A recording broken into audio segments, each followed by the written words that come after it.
A new Reuters Ipsos poll showed that Democratic presidential nominee Kamala Harris has widened her lead over her Republican rival, Donald Trump. The poll, published on Thursday, showed Harris with 45% support among registered voters, while Trump had 41%. Trump's problem today is that he's behind and he's running out of time. Dr. Hank Scheinkopf, political consultant at Scheinkopf Communications, says women voters are helping to widen Harris's lead. Part of what's moving the women's vote certainly is reproductive rights issues across the country.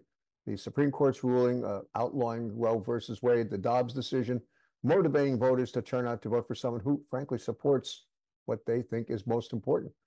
Reuters recently spoke to voters in Phoenix, Arizona, including Claudia Lohman, an immigrant who arrived in the U.S. at the age of 7.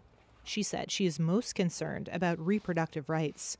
For me, it's Roe versus Wade. That is the thing that really upsets me the most. I've got nieces who are very, very young, and the fact that they are growing up with less rights than I did, is just tremendously terrible.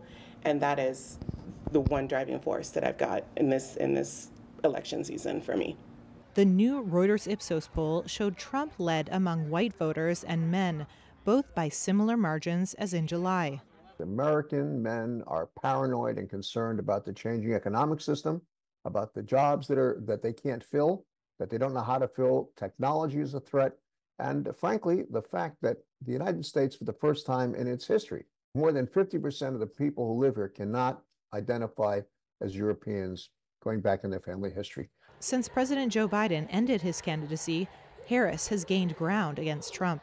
But in the 7 states where the 2020 election was closest, Wisconsin, Pennsylvania, Georgia, Arizona, North Carolina, Michigan, and Nevada, Trump had a 45 to 43% lead over Harris in the latest poll. And she's got to somehow convince middle-class Americans, whether they're black, white, or Latino, or Asian for that matter, that she has their best interests at heart long term.